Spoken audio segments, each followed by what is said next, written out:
Looks like this broadcast was deleted on Facebook. Try creating a new broadcast or just remove this destination and then re-add it.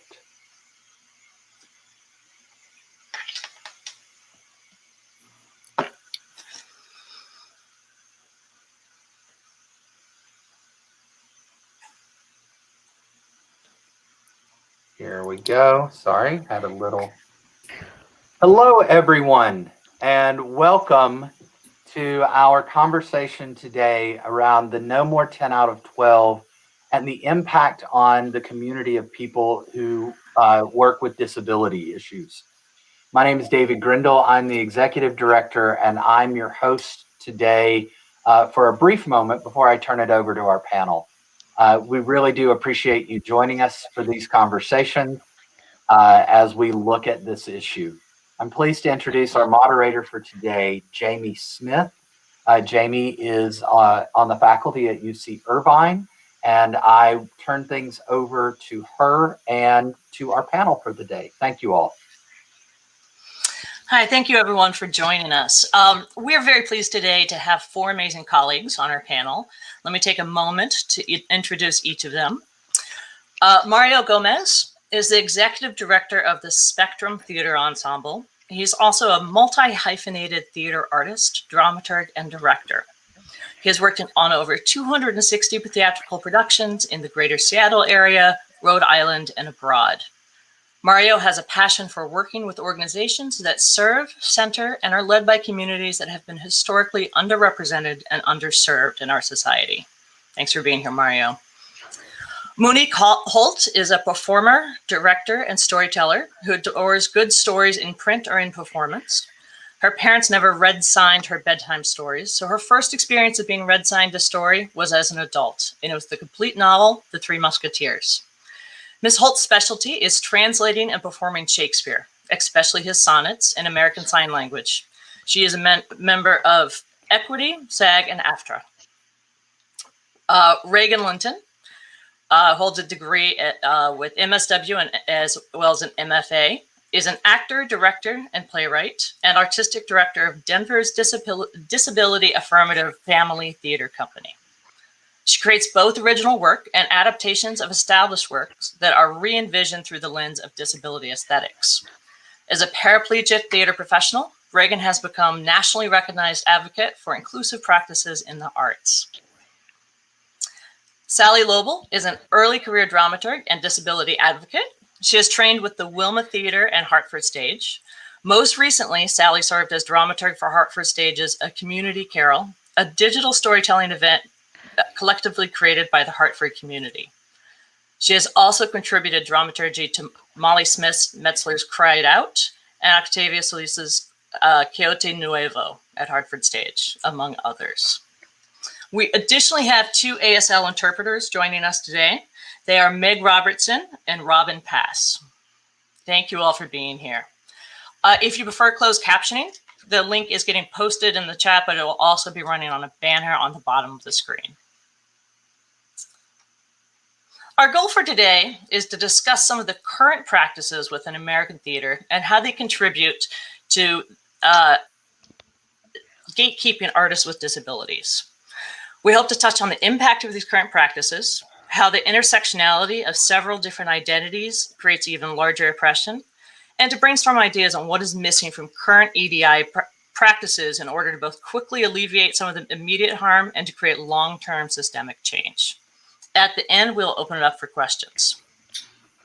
Before we begin, I would love to talk through a couple of community agreements for everyone participating in today's conversation. They include be mindful and respectful, listen respectfully without interrupting, listen actively and with an ear to understanding others' views, criticize ideas, not individuals, commit to learning, not debating, comment in order to share information, not to persuade, avoid blame, speculation, and inflammatory language, allow everyone the chance to speak, and avoid assumptions about any member of the class or generalizations about social groups. Do not ask individuals to speak for their perceived social group. Most of the studies show that 20% of Americans are individuals with disabilities. This makes the population both the largest minority group in the United States and also the least represented. So I want to start off by kind of laying out a map of some of the issues. So my first question is, can we enumerate some of the larger obstacles that keep our colleagues from their practice? Mario, can you lead us off on this? Yes, as soon as I remember to unmute. Yeah, I think everyone here has experienced some level of that. I mean, at least speaking from someone who identifies as a neurodivergent, and I believe that I am in the spectrum, I do see certain challenges, at least in that regard, because one of that, especially in the neurodivergent, for neurodivergent folks, a lot of our community, the scientific knowledge, medical knowledge, has evolved so much in the last, 5 years, the last 20 years, the last 30 years. So people, for example, my age, I'm in my late 30s. For example, we didn't grow up in a time where we really had an understanding of what that being neurodivergent or being in the autism spectrum is or what it means. We were just different. And one of the things that the organization that I work in, Spectrum Theater Ensemble, has as one of its main principles is that if you've met one person in the spectrum, then you've met one person in the spectrum, because all of us are different. All of us have different strengths, different places where we can use support. But because we're all living in a society where access to individuals with disabilities is not yet the norm, we're all facing different challenges, especially in understanding or sharing why it is important to have those access. And I mean, one of the things that we're facing also is that if we have a sensory overload or other types of things that we need to work with, they may just come across as unprofessional, or that we need to do something else, or just lazy, or not doing the work, when it's just that we really just need to take a moment. And previous panels have talked about this, how there's really few breaks, or there's an expectation of people to work long hours without breaks sometimes, or without enough self-care. So that's, one of the biggest challenges that I see. Yeah. Thank you, Mario. I really loved what you said of if you've met one person on the spectrum, you've met one person, right? And I think that could be really true within all individuals with disabilities, that every individual has very specific and different needs. Reagan, could you speak to this a little bit? Yeah, first, hi, everybody. Thank you so much. I'm so excited to be here with these other extraordinary folks today. I just want to build on what Mario said, that this identity of disability or being deaf is such a broad umbrella of so many different identities and existences that have kind of been grouped under this one umbrella for a long time. And I think, we could talk for hours on the history of being deaf, being disabled in this country, around the world. And I do think it's important to understand some of that history, to understand where we've come from, because, 60 years ago, as a paraplegic who had suffered, a spinal cord injury in a car accident, I may not have survived. And if I did survive, I didn't have rights that would afford me access in society to the things that everybody else had access to, including theater environments. So, just using myself as an example, through the ages, as we've seen science improve, as we've seen technology improve, as we've seen human rights afforded to groups that they were denied to previously, that also means that these spaces have opened up to folks like the ones that you're meeting today on this call. But the problem is that our environments and our processes were built under that monocultural norm, right? So it takes a lot of adaptation. It takes a lot of changing. It takes a lot of openness. And I think in my experience, number one, it's the misunderstanding or the lack of understanding about what disability does mean, about the diversity that exists within that identity. And then it's the fear. And I understand the fear when folks are like, I don't get this. I don't want to say the wrong thing. I don't want to make a mistake. Now also in this, we're learning a lot about harm and not perpetuating harm that people have experienced elsewhere in their lives. So it can be very difficult to start the conversation, but yet the conversation is what we have to have in order to be able to talk openly and honestly about how do we build a more human-centric, individual work environment that is placing humans at the as the priority, as opposed to taking a human and making them fit into the mold of the structure. How do we start to adapt the structures in order to fit these very diverse humans that we now have living and working and participating in society? So those are some initial thoughts. Right, and if I can add one more thing based on what Reagan was saying, I think part of that is that with very few exceptions in theater, we still have a very, very strong a scarcity mentality, that we're always running low on money, that we always are running low on time, on what we need. And that's really counterproductive to actually looking at people first, and supporting, seeing what the people need to be supported, to be inclusive. Because many theaters, if they go, oh, all right, we need to, we only have so much money, we only have a limited budget. So the first thing to go is sometimes, accessibility points like super titles or interpreters or anything else that require just a little bit of extra time, but we don't really spend the time just thinking about it and making sure that we're welcoming and accessible and inclusive. Absolutely. Michael Madge up at OSF had a great statement of the social model says I have an impairment, but I am disabled by the built environment, right? And I think that is, both the physical environment, but also the, the schedules and how we have, what we have prioritized within theater. Are there some specifics? You all have different roles within theater. Are there some specifics you can talk about in terms of what is gatekeeping you from fulfilling your job in the way you'd like to do it? Well, I think for me, as a dramaturg, diving into the thematics of a text, especially, and because I am an advocate and often the only disabled voice in the room at the time, I'm often teasing out the themes about what it is to live in a body, what it is to be a human. And I often find that even with the most intelligent and open-minded and respectful colleagues, there's just a lack of a basic knowledge of the social model of disability particularly, or the idea that disability moves beyond this particular kind of symbolism.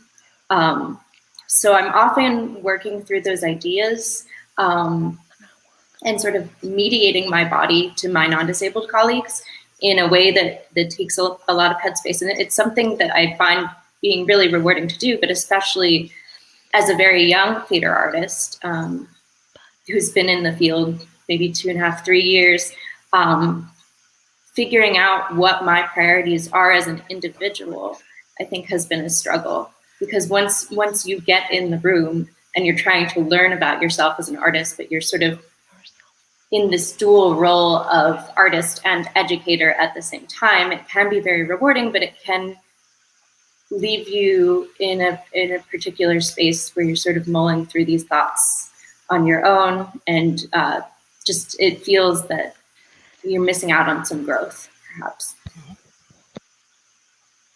Thank you. Other thoughts on specifics?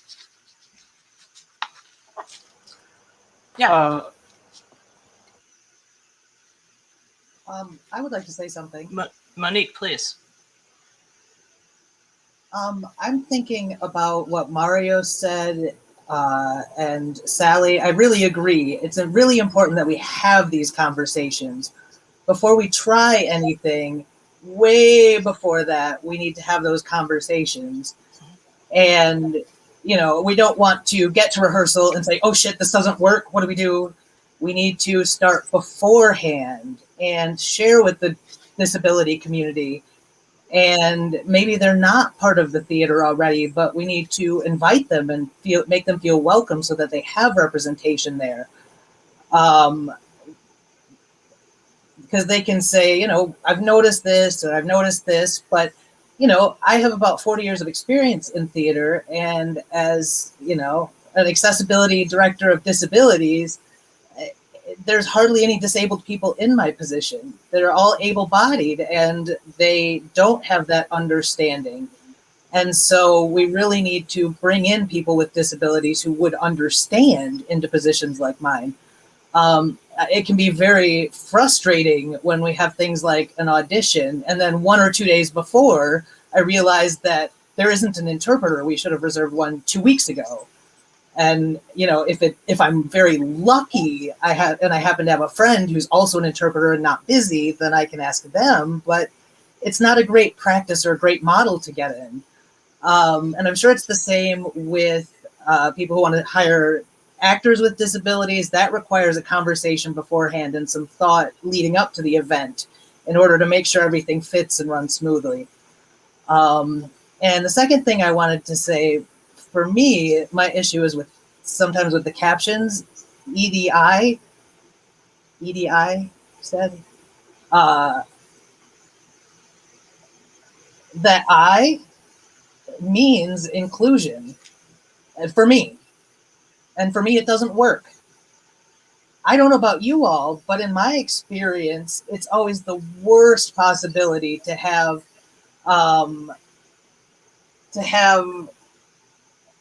I can't spell it. Permanent inclusion theme of you are the problem, right? Having that person with a disability be separated and feel like, oh, you're the one who needs services. You're the one who's costing us money. We fell out for you. And I like to use the word intersectional. And the reason I like this word is that if you have a person who needs an interpreter and I happen to know sign language, maybe I need an interpreter too. So the interpreter is not only connected to the deaf people, they're there for all of us. And so, we have that intersection and we're working together that, the interpreter is there for everyone. And it's the same with ramps. It's not only for people with wheelchairs who might need ramps. Delivery people with strollers or something, it makes people's life easier. And so the ramp is really for all of us. And having that mentality of universal design and being designed for everyone, not only pointing at that person with a disability and saying they need the accommodations. That's one of my biggest issues. And if you happen to see that maybe someplace doesn't have the resources or the budget, I mean, yeah, we get it. It happens. Money really is tight. Money talks. And so you also want to have people who are good allies. It's okay to talk with people and ask them, what are your thoughts about this? Do we need to have conversations ahead of time? Make sure that everything is set up and ready in order to break down those barriers and keep the process moving. Just make our lives and experiences pleasant.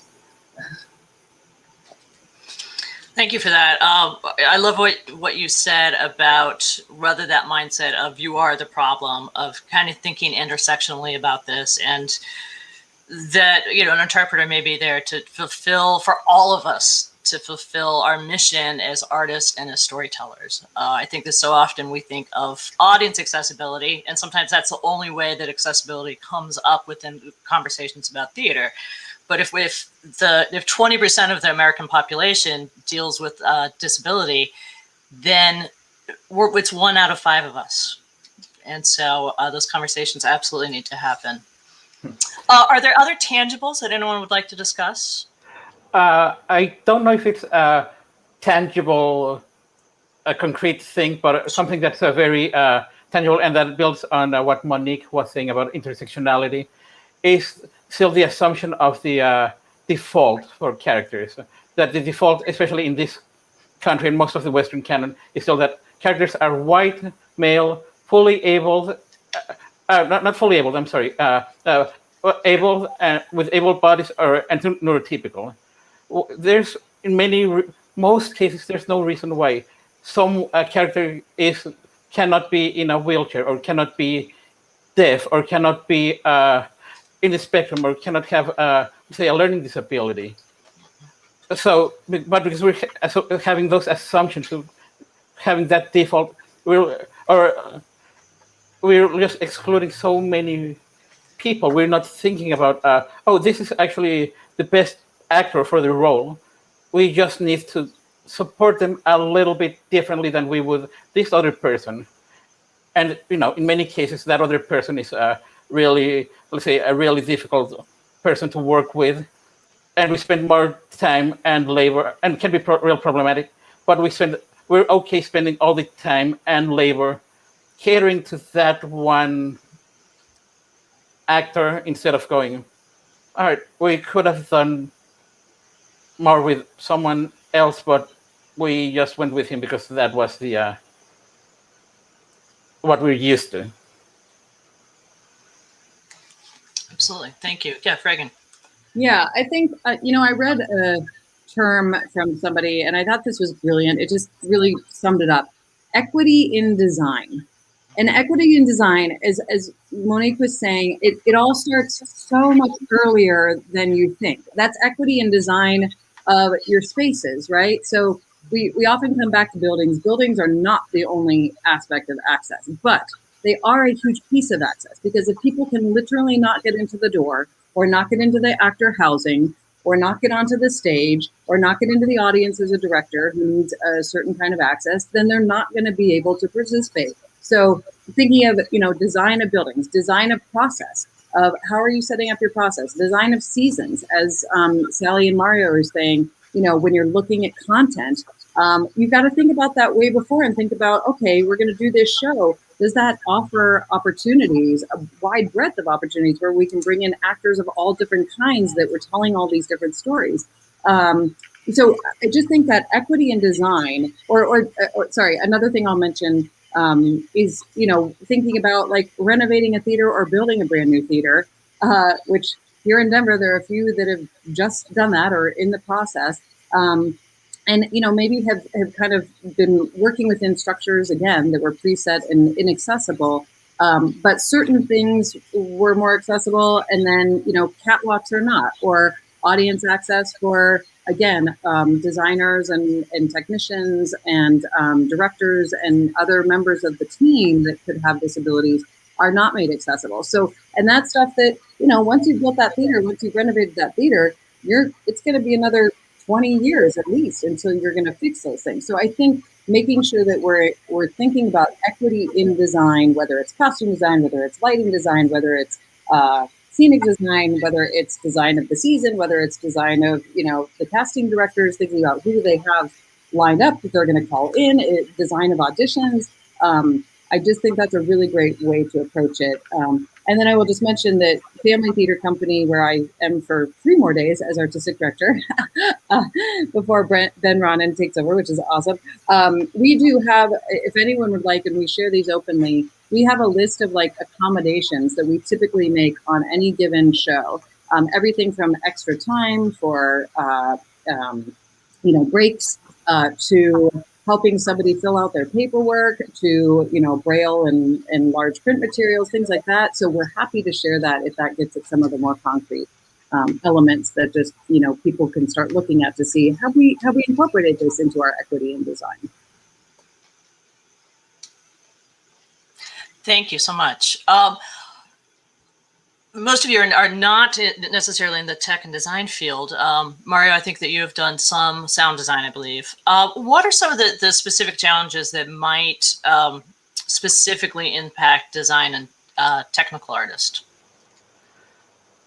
Well, well, I mean, it's. I mean, thinking specifically about tech weeks, 10 of the thing that we're talking about, 10 out of 12. A lot of it's the expectation that designers, that the 10 out of 12, that the first 4-hour block and then the last 4-hour block is for the director to work with the actors mostly. And whereas and then the designers will need to work either through breaks or arrive early or stay late, which they will already need to do. The same with stage managers, dramaturgs, if they're involved still in notes and conversations afterwards as well. Instead of taking, and yeah, instead of taking everything together. I mean, as a designer, there's a lot of things that we think about. I mean, just basic things. Some about what we need to have be able to do, or the expectations that with a certain sound or with a certain type of things. But it's all possible, or how the different things overlap. Like I was once in a production where I was doing some video design for, but I had, for example, to share this same computer that was running QLab with the sound designer, and at the same time I could. So we have to work over each other, which for someone who might be in the spectrum, that might not be necessarily the best equipped to working that closely with someone for a long period of time. That will impact me and impact the world, the work in general, or having to work with in low lighting settings or high lighting settings with video, because the lighting designer also needs to do some work. So there's things that, as Monique was saying, that we need to really think way ahead on how we're going to do this, and how this is going to work, that we don't. And just if I can speak of, speaking of design, I just want to say that there's a lot of wonderful things can happen when people actually think about these things in advance. A few years ago in Seattle, I don't know if Monique was involved in this show, a production of A Midsummer Night's Dream with a cast that was both a hearing and that was speaking, and that they were also ASL deaf actors, and ASL interpreting, working alongside with speaking actors. And the sound design included enough bass, bass, so that the deaf actors could feel the vibrations on the staging, so that they knew how their cue, so that they could work with their cues, with their lines. So it was all wonderful. It was a fantastic experience, a fantastic learning experience for me to see as an experience as an audience member, as a designer, because that just reinforced for me the we can be inclusive. We can bring everyone into theater. We just need to do the work to do that, and listen to the people who need the support, and just follow their lead. Thank you for that, Mario. Yeah, it seems like, a lot of people that are in the front of the house, right? Whether it's designers, directors, dramaturgs, that there are some different notions and rules as to how their time can and can't be used, as well as just, how the space is configured, whether that is headsets or tech table configuration, how you get from the house to the stage. Mario, thank you for mentioning the low lighting situation. As a lighting designer, I never thought of that. And I think that a theme that we keep running into here is time, right? That we need to provide the time so that everyone can, fulfill their best work. Within that, the schedule for, even when the set schedule is put into place, right, for breaks and dinner, the physical and mental well-being. Yes, Monique, do you want to jump in on this? Of how are these being ignored? I just wanted to mention, I remember my conversation with Annie Wigand, and she's a deaf lighting designer. Mm-hmm. And she was the assistant designer for the Broadway show in New York for Spring Awakening. And she felt that it was actually disrespectful because they tried to set up meetings beforehand with the deaf actors and the designers, and she was able to speak for herself. However, when there's the lighting on the stage was really bright, she said that for me, it helps if the lighting's lower, but for a deaf audience member, it's set up with really bright lights, and that's not as visually friendly. And so she suggested that we, interpreter mistakes, that we bump up the lights a little more to make it easier for the deaf audience. And the lighting designer said no. And she felt it was very disrespectful to deaf people. And those are the conversations that we need to have related to show designs. And I know Mario said that, or I don't know if you're sensitive to sound also, but I know some autistic people are. So, how can we schedule that up and, adjust sound and so we can open up the show to people with autism or spectrum, who are on the spectrum, and issues like that we need to figure out how to address. Yeah, totally. And for example, one of the things that Spectrum Theater Ensemble has worked for a few years to develop is what we're calling our neurodiverse inclusive certified entertainment, which looks at how theaters can do the work to become more inclusive and welcoming and accessible to folks who are neurodivergent and or need sensory-friendly accommodations as systematically, not just on a per performance basis. Because a lot of theaters have done their sensory-friendly or autism-friendly performances, but they don't address things at an organizational level. And there's things like, for example, from the very moment that someone goes to the theater's website and they can see, for example, a video on what to expect when they're coming to the theater. Because for a lot of people in the spectrum, knowing what to expect or what's going to happen is really useful to for many ways. But also having a list of sensory intense moments. There's going to be bright lights or bright or loud sounds, or there's going to be strobe lights. And then, for example, part of that, one of the credits, in that certification is, for example, that there's warning, at least one warning light that just lights up like a red light that says, "Hey, there's a moment coming up. So if you need to take care of yourself, just here's what's coming," and there's a list. But also that's educating, for example, front of staff, front of house, on, hey, if this happens, if someone has this moment or needs this support, here's what you can do to support them, or what shouldn't be done. Or if someone is having sensory overload, things like don't call security to forcibly remove this person from the theater, because that's just compounds the harm being done. And things like also, but that's also educating fellow audience members that, hey, someone might actually need to be on their phone just doing a stimming activity, because that's how they can regulate themselves. Or they might need to go out to a more centrally friendly place where there's less stimuli, or there's a room set up with a screen, maybe speakers, maybe captions, so that they can continue seeing the performance while taking care of their own needs. So it's so there's a lot that we can do. But again, going back to what Monique was saying, the important thing is actually doing the work ahead of time, doing all the planning, all the organization needed, because you can't just arrive to a performance or take and say, or even rehearsal and say, well, oh, I need to do this now. Shit.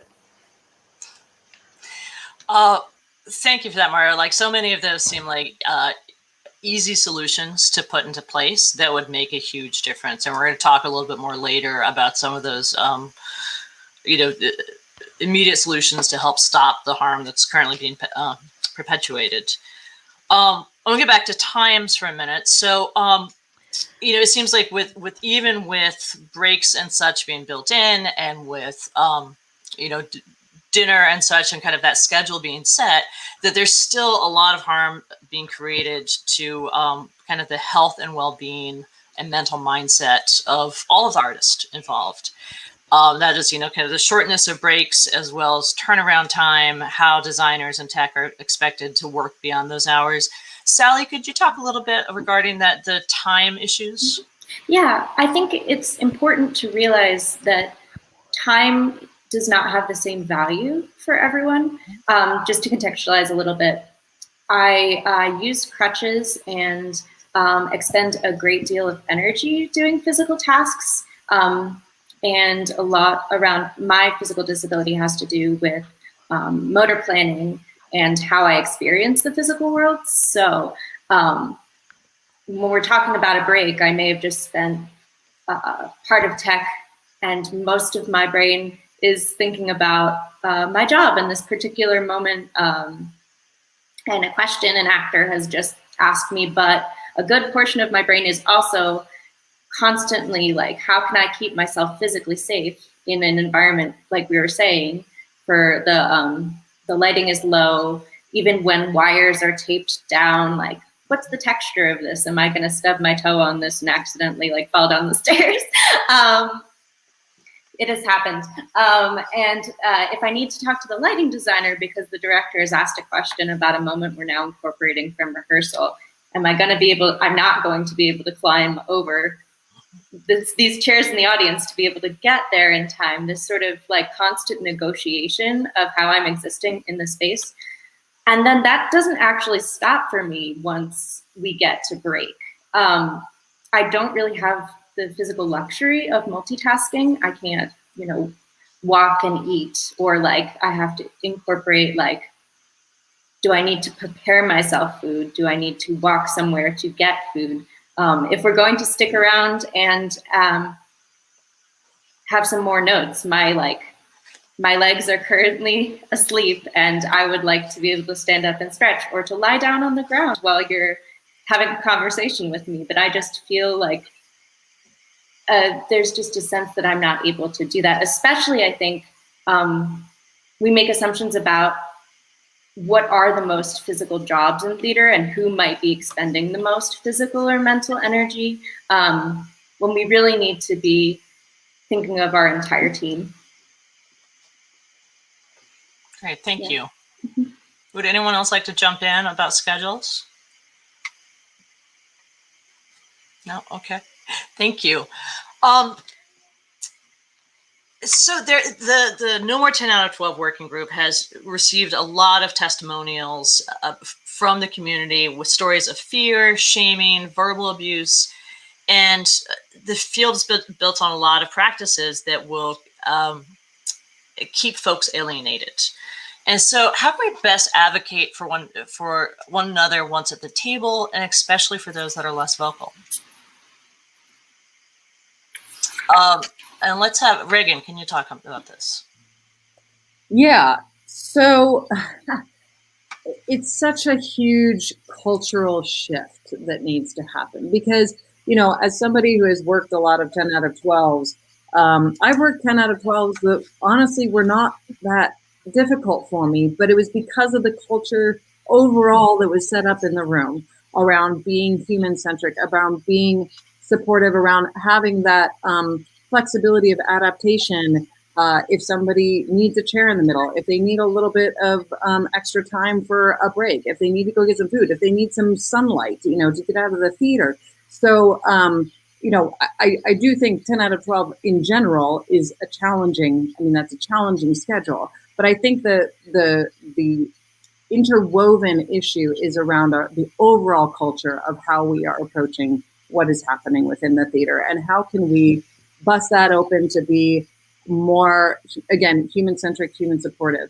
I will also say that, this question of how do we elevate folks' voices who maybe don't feel like they've had agency is really challenging. And I will tell you, at family, where we deal with people with all different types of disability, we've worked for a long time to help folks. I mean, it was part of our founders' mission in order to help folks be more assertive and assert their needs and assert what they, the things that we can, as an organization, that get the barriers out of the way so that they can do their best job. There is also so much for a lot of folks with disabilities, folks who are deaf. There's so much built up for them in terms of society not listening to them, not hearing their voices, that sometimes you can put 8 people in place to be the people that they can go to support them, and they still are carrying whatever they're carrying from past experiences that will not, where they will not advocate, they will not voice those needs. So I think, all we can do is continue to try to build a culture of affirmation around that, around saying it is going to help us for you to communicate. There is no shame involved. There is no punishment involved. And therefore, that also has to be supported. That, yeah, if somebody says, I need an assistant to help me here because I can't carry all of these costumes upstairs because I'm an amputee and I need somebody that says that, it's not like, oh, that's going to fall on, you're not as good of a costume designer because you can't carry all that, as we're moving around during 10 and 12. So, yeah, I mean, I think overall, it just has to be a constant, reminder in the room and throughout all of the documents, throughout all of the practices of like, we want you to communicate, and then to affirm it when people do, and put that into practice in terms of how you're responding and how you're doing your best to meet those needs when they are requested. But human beings are complicated. Communication is complicated. But again, that's why I think the more we can be an affirmative culture or establish affirmative cultures around communication, the more people will feel like they actually can communicate and assert their needs. Michael Madge in a recent HowlRound article was talking about how fortunate he was that he was already established within the field when he started, to need to ask for any kind of accommodation and access. Sally, can you talk a little bit about how can young artists learn to self-advocate? I think that actually we need to look at both sides of the coin. The other side of the coin being sort of the inherent insecurity that you might feel and the fear in speaking out, because that doesn't ever just go away. And I've been really fortunate to be in training environments where I've had a built-in community of young artists who have been going through the same thing as I have. So I think the more experience you get, the more confident you will feel in your own inherent worth in the room. But also, as long as it doesn't sort of overwhelm the way you're thinking about things, to have a space where you feel comfortable saying, wow, I felt like a baby today. I made a very simple mistake and then I fixed it, but I felt really lost at work today. And to have other people who can accept that they are going through the same thing, it sort of builds you up in a sense, actually, to be able to go and speak about what you need confidently when you're ready to go into your work environment. And another thing is that I think in a field where how much we give of ourselves physically and mentally is so tied to our moral value or our passion for what we're doing, it's always, at least for now, is going to feel like excessive vulnerability when you tell someone that you need something. And honestly, I think just accepting and embracing the vulnerability and asking for help anyway is just something that you've got to do. Just be comfortable knowing that you're learning and knowing that your experience is different from other people's, and that does not lessen your value in the room whatsoever. Thank you, Sally. Mario. Yeah, I think Sally's very right in that we need to advocate for ourselves, but also the onus should be on the other side, that we cannot do things entirely by ourselves. Because even, for example, as so, as a person who identifies as a person of color, as someone with a disability, and I mean, there's some women in theater also face microaggressions every day. As someone you have a physical disability, as Sally was describing, that you need to spend so much time and energy just being able to navigate or the room or conversations. That takes a toll on people. That takes so much energy. They take so much out of you that sometimes just even being able to advocate for simple, basic, fundamental things for yourself becomes a choice. Do I have this conversation again with a different person, or or do I put myself out there for this, but because while I'm dealing with like say a racial microaggression, but while I'm still dealing with a disability issue. So that's when I think that yes, Sally's totally right. We need to speak up and talk about ourselves, but also those of us who have different levels of privilege in the room. We need to step up and say and be the allies, be the accomplices, and follow what our colleagues, our peers need, what they are asking for. So there's there's a lot in the mix that goes beyond just one conversation or another. It all has to come together. I think that emotional toll and kind of understanding what that is for each individual is really important for all of us to pay attention to. Monique, did you want to add in on how young artists can help advocate for themselves?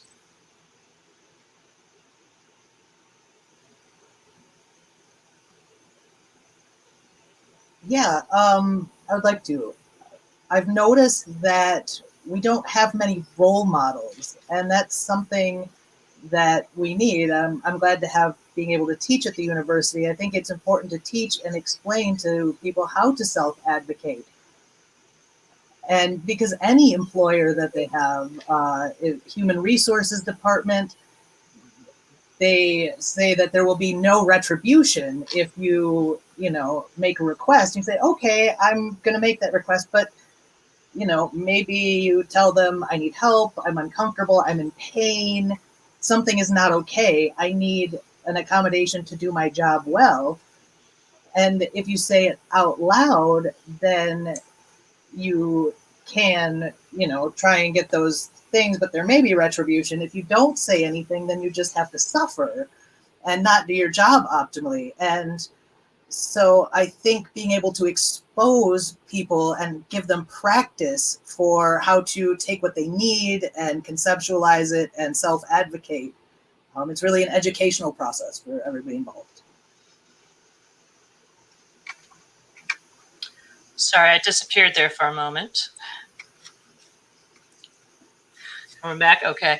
Can I ask, we are starting to run out of time here, so I want us to get to a couple of more tangible questions on here. So if you had a request for theater producers and managing directors, and they're kind of making plans for the season, what kind of what would you ask them for within schedules, as well as what kinds of conversations should they be having?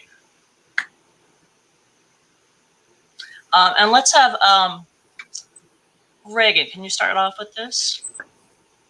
Yeah, I think first of all, I would say talk to the boots on the ground, talk to the wheels on the ground. I will say that some of my biggest champions over the years are the stagehands, the technicians, the folks that are backstage with me, and that kind of know, like, what are the things that they're running into on a regular basis? How can communication processes be improved? What are they experiencing on 10 out of 12s? So I would say, go to the folks who are on the ground in order to guide how you're building the larger process.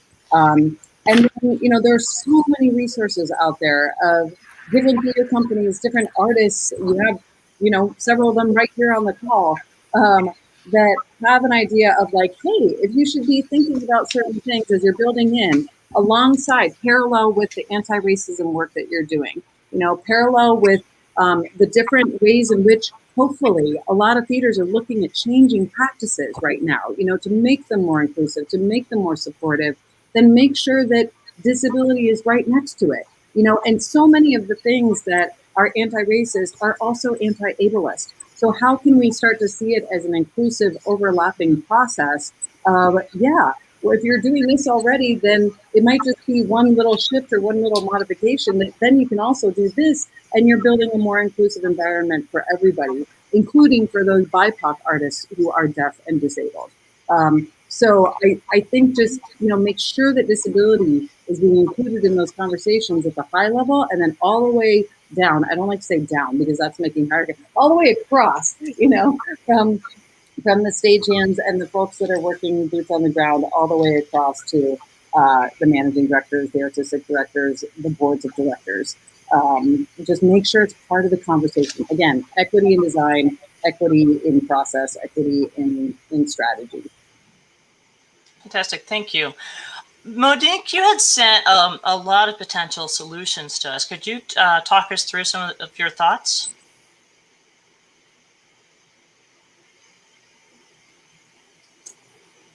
Really, I can't remember which things I sent on that list. Like that. I could talk through a little bit of those, of creation of a university level course for training. What kind of course do you imagine on that? Okay, yeah. Thank you for reminding me.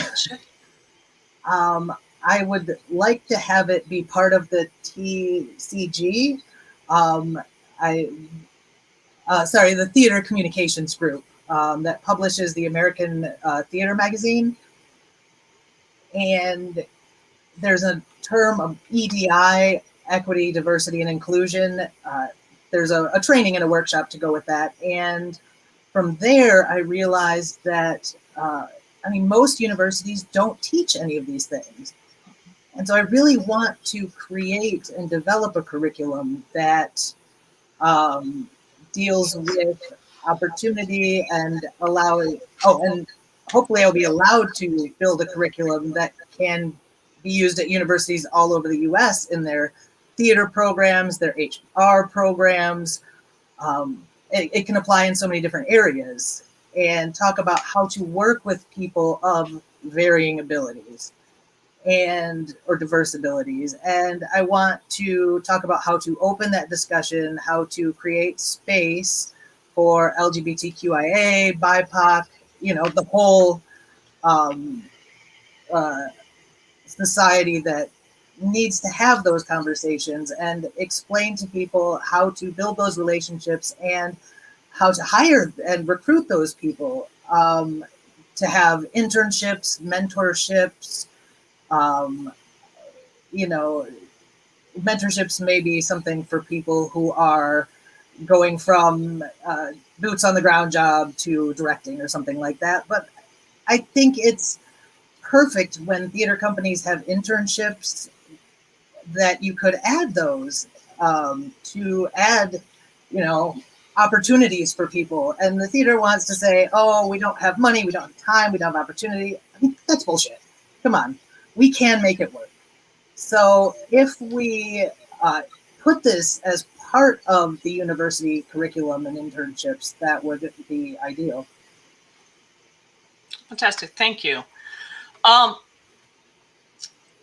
So we're have about 6 minutes left, so I wanted to make sure that we opened this up for some questions. And there was a question about what a more human 10 out of 12 might look like, right? How do we solve this issue? Does anyone have ideas on what changes we could make to that?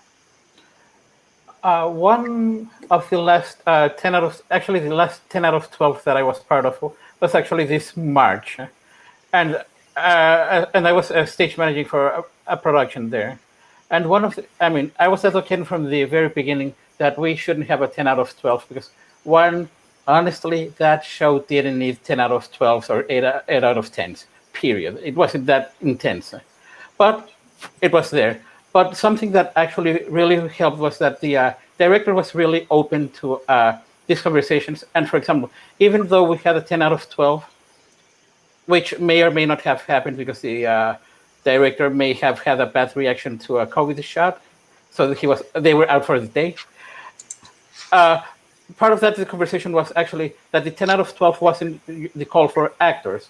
It was the work that was being done in the theater, the maximum amount of work that was being done in the theater at the time. So the stage manager and the director arrived there at the big top of the 10 out of 12, and then began to do work. Then actors, there were actually no designers there. It was all more of a studio project with minimal design. And then the actors arrived in staggered call so that they could work in and integrate themselves into the production. And then the schedule was built around that if someone's going to be here for 10 hours, then that's the maximum amount of time that anyone, production or cast, should be able to. They should be there for. That it's not it's 10 out of 12, but for the actors, everyone else needs to be here 1 hour before and say 2 hours later to finish the work for the next day. I think that's a great idea, right? Of shifting that around. As a lighting designer, I'll often do 16, 17-hour days, and keeping those restraints so that everyone in the room is only working a 10 out of 12 is smart. Other ideas and solutions to those kinds of schedules? I will say, Sally, did you want to go? No, it's okay. Yeah, I mean, I will say part of it is preparation so that, you're working as efficiently as possible once you're in the room and you're willing and able to adjust to the schedule as necessary. If you're getting later in the day and people are just kind of, they're needing a break, you're not being as efficient, like having that flexibility, which I know is really difficult once you've set out that time. But it is possible. And I've seen it happen where directors and designers and, they'll let a cast go. But it's just like, you know what, let's just keep this last 2 hours just for designers to work at their pace to do the keying or whatever needs to be done. And then I think, in the room, so much of it is just like about the energy that you're creating that, if somebody is on stage, in their light for 25 minutes straight, whatever, can you offer them a chair? Can you just go up and make sure you're checking in and saying, hey, do you need to go to the bathroom? Do you need some water? What do you need? Making sure you build in those breaks, especially when we're talking about disability. And as Sally said, things take longer. For me, it takes longer to go to the bathroom. So if you call a 10 and I've got to take the elevator to get down to the bathroom first, and then it takes me longer to go to the bathroom, and then, then I lose the same amount of time that someone else might get to go outside for a second, so how can you just be a little bit more flexible within that? And then if somebody's having a rough time, some of these things are equity, but if you're not working with equity actors, building in some of those things like hot or quiet rooms, where people can go and get away. Just, again, we think about what are the human things. Snacks are human. Ice packs are human, pillows are human. What are those different things that you can just have available to folks to make it feel like you're acknowledging the fact that they are flesh and blood human beings as opposed to robots. Absolutely, kind of paying attention to and honoring the full humanity of each individual, right? And some of that is just like pure kindness, right? Like how, let's get a chair for someone. How can we pay more attention to this? Other thoughts on how to solve some of the immediate needs? Yeah, Sally, please. I just think looping back around to what we've been saying about having conversations early and starting to think about our process early. We have some examples already, actually, that are available for the performers in specific, even if how we think about rehearsal shoes or a rehearsal skirt if you're going to be in a corset, how we tape down areas in the room.